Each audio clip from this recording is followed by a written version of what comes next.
Welcome students. আজকে আমি আবার একটি ক্লাস নিয়ে এসেছি যেখানে আমি আলোচনা করব পাখিদের লিঙ্গ নির্ধারণ নিয়ে। দেখো, মানুষের লিঙ্গ নির্ধারণের সময় আমি আলোচনা করেছিলাম মানুষের ক্ষেত্রে সেক্স ক্রোমোজোম হিসাবে এক্স এবং ওয়াই ক্রোমোজোম আছে, এবং এক্স এক্স ক্রোমোজোম থাকলে হয় মেয়ে আর এক্স ওয়াই ক্রোমোজোম থাকলে হয় ছেলে। কিন্তু পাখিদের ক্ষেত্রে বিষয়টা একটু আলাদা। পাখিদের ক্ষেত্রে জেড ক্রোমোজোম এবং ডাব্লিউ ক্রোমোজোম থাকে, এবং সেখানে পুরুষেরা কিন্তু হোমোগ্যামেটিক, অর্থাৎ পুরুষরা জেড জেড। মানুষের ক্ষেত্রে যেমন মেয়েরা হোমোগ্যামেটিক ছিল আর ছেলেরা হেটেরোগ্যামেটিক ছিল, অর্থাৎ ছেলেদের এক্স ওয়াই আর মেয়েদের এক্স এক্স হোমোগ্যামেটিক। এদের ঠিক মানুষের থেকে একটু উল্টো, অর্থাৎ পাখিদের ক্ষেত্রে পুরুষ পাখি হচ্ছে জেড জেড অর্থাৎ হোমোগ্যামেটিক, আর স্ত্রী পাখি তারা কিন্তু হেটেরোগ্যামেটিক জেড ডাব্লিউ।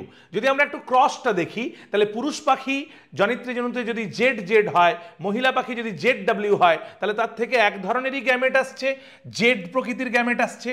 আর মহিলা পাখিতে জেড এবং ডাব্লিউ দু ধরনের গ্যামেট আসছে। এবার যদি আমরা চেকার বোর্ডে বসাই জেড এবং ডাব্লিউ মহিলা পাখি থেকে পেলাম আর পুরুষ পাখি থেকে জেড, তাহলে জেড আর জেড একসাথে ম্যাচ খেলে পুরুষ পাখি এবং মহিলা পাখি জেড ডাব্লিউ, অর্থাৎ 50% চান্স মহিলা পাখি হওয়ার, 50% চান্স পুরুষ পাখি হওয়ার। বাকি বিষয়গুলো একই রকম, দুটো জায়গায় ডিফারেন্স মানুষের সাথে, অর্থাৎ মানুষের সাথে ডিফারেন্স হিসাবেই আমরা মনে রাখবো। তোমরা যদি মানুষের কথাটা ভালো করে একটু মনে রাখো, অর্থাৎ মানুষেরা স্ত্রীরা হোমোগ্যামেটিক, এদের কিন্তু স্ত্রীরা হেটেরোগ্যামেটিক। শুধু এইটুকু তথ্য যদি তোমরা মনে রাখতে পারো, মানুষের ক্ষেত্রে এক্স ওয়াই, এদের জেড ডাব্লিউ। আর মনে রাখলে যে মানুষের ক্ষেত্রে যেটা পাখিদের ক্ষেত্রে ঠিক তার উল্টো, অর্থাৎ মানুষের স্ত্রীরা হোমোগ্যামেটিক, পুরুষেরা হেটেরোগ্যামেটিক, এদের ভাইস ভার্সা উল্টোটা, এদের পুরুষরা হোমোগ্যামেটিক, স্ত্রীরা হেটেরোগ্যামেটিক। এই জায়গাটা ভালো করে তোমরা মনে রাখবে। এবার চলে আসি, এটা তো গেল ক্রোমোজোমের গল্প, কিন্তু এবার জিনের কি ভূমিকা আছে। এদের জেড ক্রোমোজোমে DMRT1 বলে একটি জিন আছে, যেটার পুরো নাম হলো double sex and MAB3 related transcription factor. এই জিনটা জেড ক্রোমোজোমে থাকবে। এবার তোমরা জানো যে দুটো জেড ক্রোমোজোম, একটু আগেই আমি আলোচনা করলাম যে পাখিদের, পুরুষ পাখিদের তাদের দুটো জেড ক্রোমোজোম আছে। দুটো জেড ক্রোমোজোম থাকলে দুটি DMRT1 থাকবে, এবং দুটি DMRT1 জিন থাকলে তাদের ক্ষেত্রে শুক্রাশয় তৈরি হবে। আর তোমরা তো জানো শুক্রাশয় হচ্ছে পুরুষদের থাকে, তাহলে যেহেতু শুক্রাশয় তৈরি হচ্ছে, শুক্রাশয় তৈরিতে কে সাহায্য করছে? দুটো DMRT1। ডাবল ডোজে যদি DMRT1 অর্থাৎ এই double sex and MAB3 related transcription factor থাকে ডাবল ডোজে, তবেই শুক্রাশয় তৈরি হবে। অপরদিকে স্ত্রী পাখিদের ক্ষেত্রে ডাব্লিউ ক্রোমোজোম আছে, তাদের তো একটা জেড ক্রোমোজোম, তাহলে একটা DMRT1 থাকছে মহিলা পাখিতে।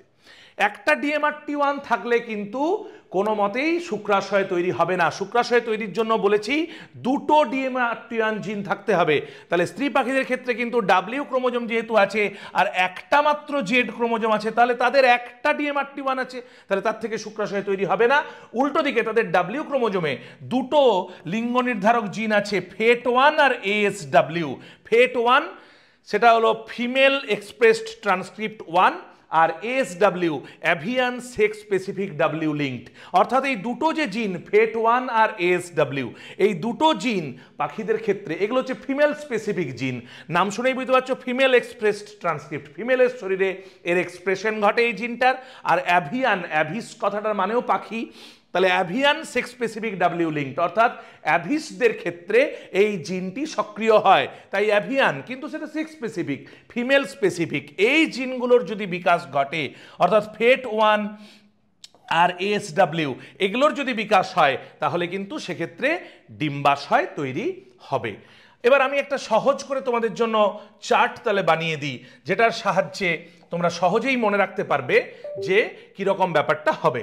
তাহলে দেখো, পুরুষ পাখি হচ্ছে, পুরুষ পাখি যেমনটা বললাম জেড জেড হোমোগ্যামেটিক, আর স্ত্রী পাখি হেটেরোগ্যামেটিক জেড ডাব্লিউ। এটা হলো প্রথম মনে রাখার। এবার আমি কি বলেছি, জেড ক্রোমোজোমে একটি জিন আছে, তার নাম DMRT1। এবার এটা যদি ডবল ডোজে থাকে, পুরুষ পাখিদের ক্ষেত্রে দুটি DMRT1,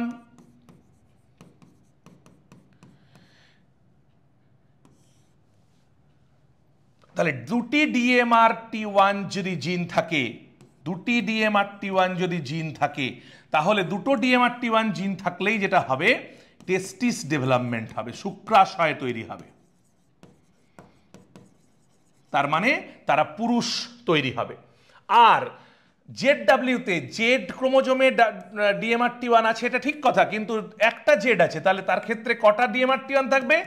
একটি DMRT1, কারণ একটি সেখানে জেড ক্রোমোজোম আছে, তাহলে একটি DMRT1 থাকছে।